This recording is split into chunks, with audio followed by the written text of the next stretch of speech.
from the students, I think, and also from the Friends. Because the Friends had been coming into the picture in the late 90s. I mentioned the need to widen the support base for the gardens in the late 80s and 90s. And it was of considerable relief when the Friends were established 13 years ago, I think. And immediately had an effect, because not only was that a broad body of support that gave me great moral support, but also because their numbers clearly included specialists, people that were willing and able to help with lots of things that were going on in the garden.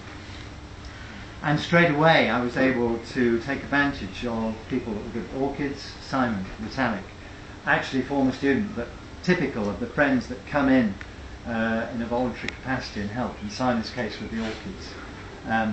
And all aspects of the garden could actually be covered by careful management from volunteer help.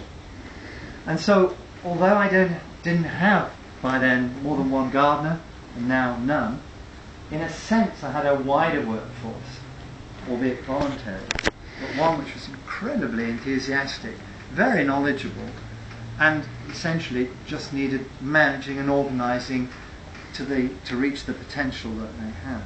And that's the situation that I'm blessed with at the moment, and indeed entirely reliant upon. So everything that you see today, and everything that's been prepared for you today, is entirely due to the voluntary efforts of the Friends, under the present chairmanship of Judith Hughes, Secretary Sarah Edgar, and to the student volunteers. And those two groups have gelled together amazingly well. Now, I think maybe when I was a student, I met with just a handful of members of the public. Those that I met with, yes, I enjoyed very much, but there wasn't a great deal of opportunity to do so. But because of the present situation with the Friends and the students being so closely involved on a day-to-day basis with the running of the gardens, that actual companionship and teamwork is really a very intimate one, a very regular one, and a very effective one. The students learn a huge amount from the people on my right, and many of you in the audience. And likewise, Judith and Sarah and the Friends gain a hell of a lot of inspiration, enjoyment, mirth, frustration, annoyance from the students.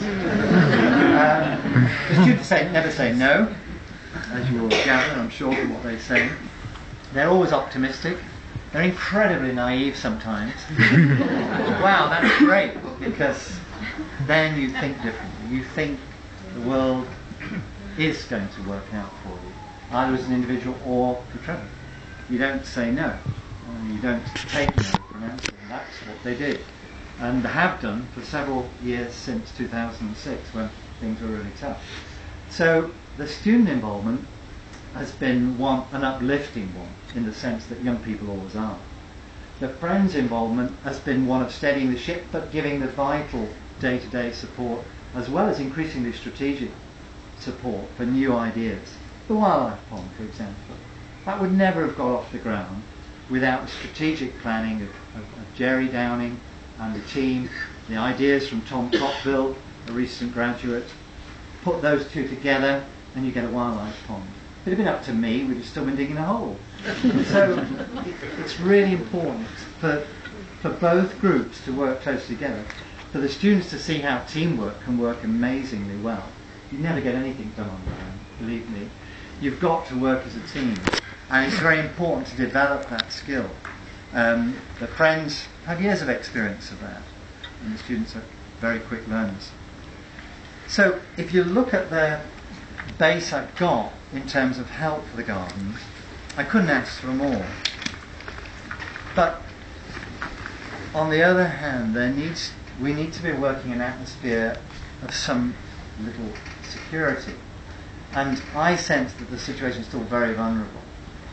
And I shouldn't moan about it too much. After all, many other parts of the university are in the same fix, and many other universities are as well. And there's no point in moaning about it. We'll get nowhere. We've just got to dig in and work out how best to take Treborth forward for the next 50 years. Steve's optimistic, so that's good. We just need to make everybody optimistic about it, and then it will happen. And there's lots of ways it could happen. And I think the garden will change as a result. There's no doubt about it. It needs to change. And that's not unusual. After all of your gardens change with the years. They mature, you have different ideas, you make alterations accordingly. You get a hell of a lot of enjoyment out of the ever-changing aspects of the garden. We have to make that change strategic and very effective. And the next 50 years are going to be very different. It'll be a much wider public base, I'm quite sure. There'll be far more school children here using the gardens. I hope there'll be research, perhaps using the underground laboratory, who knows. But I want that research to be relevant, to reflect the natural value of Treborth as a site. And I want the garden to become a community resource that's recognised very much here locally, as well as hopefully in time being something that people like yourselves today travel far and wide to see. Now, I think the time's come for the next generation to take over, and it's going to be really exciting to see that happen. I just want to make sure that we can appoint somebody of youth and energy to take over from me, or a team of such people. And I'm sort of looking over that way at this moment. That's what needs to happen.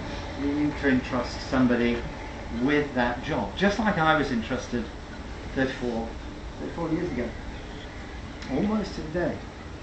I got my degree results one day, and I was asked to take over the garden following Monday.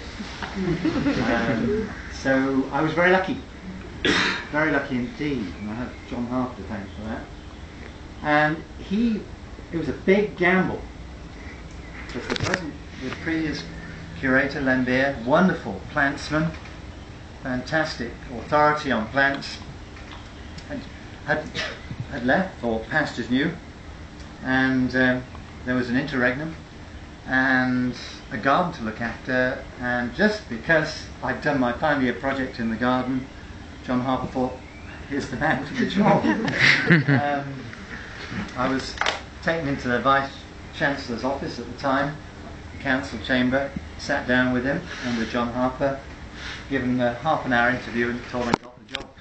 I don't think that would work these days.